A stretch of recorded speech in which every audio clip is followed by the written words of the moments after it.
Bienvenidos, welcome al Passeig de Gracia, bienvenidos a la cultura. A mi lado tengo a dos personas que nos abrirán las puertas de la oferta cultural que uno puede encontrar en el Passeig de Gracia. Tengo conmigo a Irene Serra, del Museo Digital Casa Medier, bienvenida, y a Ingrid Olmo, Project Manager de la Casa Batlló. Ingrid, voy a lanzarte la primera pregunta obligada. ¿Qué tiene el Passeig de Gracia, que es una zona tan especial en términos de oferta cultural?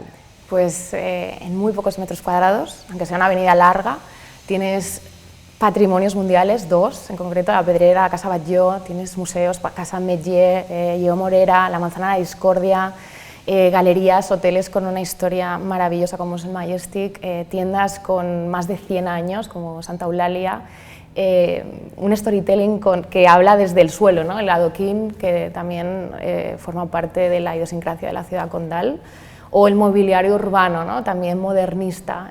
Bueno, es una calle que te teletransporta a principios de siglo y bueno, eso es una maravilla en este sentido. Te lleva a otra época. Exacto. Te lleva a otra época. Es cultura en estado puro. Irene, ¿dirías que en el Passeig de Gracia la cultura se vive con más sentidos? Bueno, tirando con lo que dice Ingrid, y como hablábamos antes, llegas a Passeig de Gracia y te transporta a principios del siglo XX. Ya es algo emocional, casi que a través pues, de todos los edificios modernistas, ¿no? Toda la arquitectura, los comercios, toda la oferta que te ofrece, hace que estés estimulado totalmente, aunque vayas caminando con el móvil, ¿no? Buscando la próxima visita modernista que vas a hacer, te sientes dentro, es un poco metaverso, pero de la realidad, ¿no? Además con tanta oferta cultural, porque... Claro, porque es que de arriba a abajo, ¿no? Empezando por los jardines, bueno, por Palau Robert, ¿no? Y bajando... Sí, es como que se disfruta con los 5 sentidos, ¿no? Si habláramos de sentidos, con los 5 sentidos, porque hay una mezcla entre lo que es arquitectura, patrimonio, o oferta cultural entendida de manera clásica, con la oferta comercial. Entonces puedes disfrutar de la moda, que no deja de ser otra corriente artística, como gastronomía, puedes ver, puedes disfrutar y también puedes palpar, ¿no? Porque hay patrimonios o creaciones artísticas que te permiten o que te invitan a tocarlas, ¿no? Como es pues las ondulaciones de la Pedrera o las ondulaciones de Casa Batlló, que muchas veces nos visitan y dicen, ostras, es una casa que tengo ganas de palparla, ¿no? Claro, los pues, propios bancos, exacto, ¿no? También de Pere sí, Falqués, exacto. Estás dentro. Sí, y luego también, pues, también hay una apuesta con la digitalización, entonces tenemos pues, lo que vosotros estáis trabajando, ¿no? De vista inmersiva, que somos vecinos, pero también Casa Batlló, ¿no? Que tenemos un cubo de 6 caras y es pues una visita inmersiva para descubrir el legado de Gaudí de otra manera. Sí, es esta mezcla y choque entre patrimonio y nuevos lenguajes digitales, ¿no? y las emociones que esto comporta, ¿no? La sensibilidad y por esto los 5 sentidos. Y el aparte, respeto, el respeto al origen, sí, ¿no? Y la creación de un nuevo lenguaje. Exacto. Basándose en eso, ¿no? En la creación de los genios que nos han acompañado durante estos últimos 100 años, ¿no? Desde que, bueno, de finales del siglo XIX, principios del siglo XX. Yo creo que lo interesante también es ese vínculo que se mantiene, ¿no? De Passeig de Gracia entre el 1900 y 2023. Hay un hilo que no se ha roto y que toda esta oferta cultural, pero aparte también toda la parte de comercios, gastronomía, ¿no? Puedes pasar un día en Passeig de Gracia. Ya sé que no es el plan de voy a pasar un día en Passeig de Gracia, pero si quieres puedes y las distintas formas que tienes de vivirlo y de un bar a la Casa Batlló, aquí y ahora algo más real, ¿no? De ver la cama donde vivía a Teresa Ametller, pero después veo esa obra del artista... Refi Canadol, que es el que ha hecho la propuesta artística dentro del cubo de Casa Batlló. Hablemos de esa oferta cultural. ¿Cuáles son pues, algunos monumentos, experiencias culturales, exposiciones destacadas que uno se puede encontrar a lo largo del año en el Passeig de Gracia? Pues aparte de los monumentos que ya hemos nombrado, ¿no?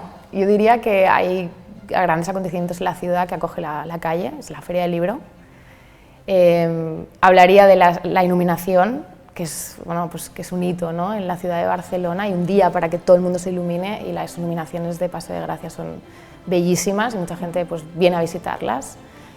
Y te diría que el día más amado, ¿no?, por todos los catalanes y que se está internacionalizando cada vez más es el día de Sant Jordi, ¿no?, que desde hace unos años ya la calle se cierra, ¿no?, y bueno, es un lugar de encuentro más allá de donde Rambla Cataluña siempre ha sido ese lugar de paseo para el catalán, pues Paseo de Gracia ha acogido este momento. Y por la parte que me toca, pues Casa Batlló pues, se unió, ¿no?, a esta celebración en el 2016 y fue un éxito el traje de rosas, porque también alberga, ¿no?, la leyenda de Sant Jordi. Entonces, bueno, es un día que toca mucho los corazones y creo que Paseo de Gracia ha sabido acogerlo y darle mucha fuerza en cuanto a este evento. No sé si tienes, ¿qué se te ocurra más así de eventos? Pero para mí esos tres son como los, ¿no?, los más icónicos. Están los de las propias casas, ¿no?, las propias visitas. Y algo que admiro de, por ejemplo, La Pedrera o el Palau Robert es que, así como nuestras exposiciones pueden ser un poco más permanentes en el tiempo, Palau Robert, por ejemplo, funciona mucho como no tanto museo en lo que significa conceptualmente, sino también como centro cultural, ¿no?, donde lo que está pasando en la sociedad se está reflejando ahí, ¿no? Las exposiciones creo que tienen ese punto de actualidad que es muy interesante y muy social. Un punto muy social. Sí. Y luego también me gusta que los monumentos se han unido a la calle, a la ciudadanía, y hay propuestas de carácter privado, ¿no? O sea, de repente en La Pedrera pues puedes ver a un coro cantando en los balcones, o en Casa Batlló nos han permitido hacer un mapping, ¿no?, que reunió a 65.000 personas en la calle y se cortó la calle para ver una propuesta de mapping increíble. Estas cosas, ¿no?, que de repente pues son de agradecer y que nutren la oferta cultural de una ciudad y que te posicionan. Claro. Mezclar disciplinas como se hacía en 1900 también, porque estaban trabajando desde ilustradores juntos con arquitectos, con diseñadores de muebles que también eran ingenieros, como todo terminado en os, ¿no? Estamos viendo en el museo, sí que en una de las salas que explicamos este origen de la manzana de la discordia y también los personajes emblemáticos de la época, hemos incorporado a personajes femeninos, a algo que bueno, a nivel de memoria histórica siempre va un poco por detrás y bueno, como lo que hablábamos antes, nos estamos yendo hacia ahí, a destapar lo que ya hay, no es que se invente nada, ya estábamos ahí, ¿no? Hablamos, Irene, siempre de ese viaje en el tiempo. ¿Qué recomendaciones le darías a alguien que quiere exprimir al máximo su visita en el Passeig de Gràcia en un día? No sé si dejarse llevar, ¿no?, y abrir la mente y permitirse teletransportarse. Bueno,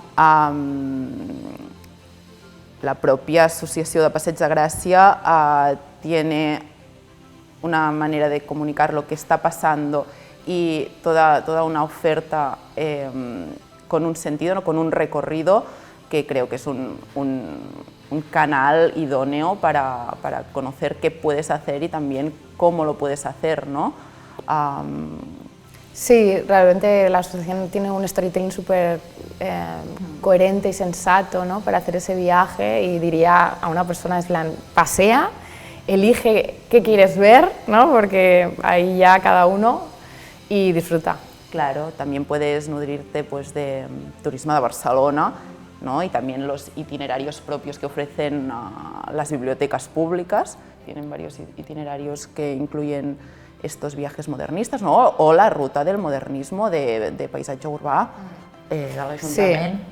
Sí, pero como grandes ejes es la moda, lo que sería también joyería, ¿no?, porque hay grandes joyerías en esta calle, darse un paseo de arriba abajo, porque la arquitectura es espectacular, desde la finca regia hasta los patrimonios que tenemos, y bueno, pues invitarle a entrar en alguno. Lo hemos comentado, el Passeig de Gràcia es una mezcla de estilos que abarca desde el modernismo hasta la arquitectura contemporánea. ¿Cómo han logrado mantener, perseverar, ¿no?, con la arquitectura clásica a incorporar pues, los nuevos estilos? Yo diría desde el máximo respeto. Yo creo que hay una iniciativa público-privada que se activó muchísimo en los años 90, en ese Barcelona Posat Guapa. De hecho, Casa Batlló fue restaurada, fue una grandísima restauración en esa época, y hubo un sentimiento, ¿no?, de guau, Barcelona es bella, y se convirtió, fue en ese momento cuando se convirtió en una de las calles más bonitas del mundo, como la Quinta Avenida, como los Champs-Élysées, es decir, que estamos a esa altura, ¿no? Entonces, yo creo que ha sido como un proceso natural de creérnoslo, de darle el valor que le tocaba, porque durante muchos años estuvo pues un poco pues vapuleada o no tan querida, ¿no? Sobre todo cuando hubo esa carrera por hacer la casa más esperpéntica, ¿no?, en el caso del arte, ¿no?, de la arquitectura modernista. En la Manzana de la Discordia se habla de discordia porque estaba Casa Batlló, estaba Meller y estaba Lleó Morera, a ver quién hacía la casa más rarita, ¿no? Entonces, de repente, hay muchas miradas que no gustó, o sea, esa propuesta cultural, ¿no? Entonces, que de repente en los 90 amáramos esa calle de nuevo, que se posicionara a nivel internacional como se posicionó, evidentemente tiene esto ya como se genera un hilo conductor de coherencia, de sensatez y de eso, ¿no?, iniciativas público-privadas basadas en el respeto y en hacer las cosas bien. En mantener, ¿no?, en entender. Y l'associació, sí. L'associació que también ha sido como... Hay varios agentes implicados que han trabajado desde este respeto. Es que me ha gustado mucho que utilizaras esta palabra, porque es eso, ¿no?, sin infravalorar o sobrevalorar a ninguna propuesta, y al final todo cambio social y movimiento cultural, económico, cualquier tipo de movimiento, siempre hay algo que rompe, ¿no? En algún momento rompen y después, si hay ese respeto, pueden ir juntos. Y aquí ha pasado en diferentes momentos del tiempo y desde el inicio, que sí que hubo a lo mejor en principios del siglo XX esta pequeña revolución que se acabó convirtiendo en un destacado movimiento, hasta 90s que se acepta, ¿no?, y hasta ahora, que también es interesante, así como un punto un poco de debate, ¿no?, Passeig de Gràcia está totalmente consolidado como una Quinta Avenida y Champs-Élysées y todo el público internacional que alucina, que pasea por aquí, pero que también está la gente que vive en Barcelona, ¿no?, la gente de Cataluña, y es todo el rato un reto, pero con la Fira del Llibre, con los eventos que se gestionan aquí y cómo se involucra con la ciudad, también hace que haya este equilibrio. Irene, a mí me gustaría saber, no sé si te voy a poner un aprieto, pero elegir un rincón, tu rincón favorito del Passeig de Gràcia. A mí me encanta por la noche verlo desde diagonal, desde el Palau Robert, ver todo Passeig de Gràcia. No es un rincón, es totalmente abierto, pero me encanta la sensación de estar con la bicicleta, sin coches, y verlo todo y bajarlo, ¿no? Por lo tanto, te diría este punto arriba. Este punto de partida. Este punto de partida, sí. Ingrid, ¿cuál es tu rincón favorito? Pues es que, bueno, claro, me encanta Casa Batlló, estoy enamorada de Casa Batlló. Entonces, para mí, estar delante de Casa Batlló o en la esquina de Aragón, que se ve increíble. Bueno, también es la Pedrera, también la otra esquina, ¿no?, de la Pedrera es precioso, y te diría también las jardinets de Palau Robert, ¿no?, que es un lugar pues con una pequeña isla en medio de la ciudad. Ya para terminar os pediría... Espera, ¿puedo añadir? Porque sí, claro, cuando has dicho Casa Batlló, es que claro, desde aquí el patio interior de la manzana, del bloque, es alucinante ver también desde detrás, ¿no?, Casa Batlló, Casa Matller, que tampoco puedes anticipar que delante hay esta fachada, ¿no? Y después esta casa. Yo creo que aquí es un backstage del modernismo increíble y es un sitio donde la respuesta sería la manzana interior, ¿no? O el patio interior de la manzana de la discordia. Esto es fuerte. Es difícil, ¿no?, elegir quedarse con un solo punto. Para terminar, me gustaría que me dijerais cada una de vosotras qué significa el Passeig de Gràcia, qué es el Passeig de Gràcia para vosotras. Ingrid. Pues para mí es casa. Irene. Para mí el Passeig de Gràcia es este link, ¿no? Este vínculo entre el pasado, el presente y el futuro. Muchísimas gracias a las dos. Muchas gracias.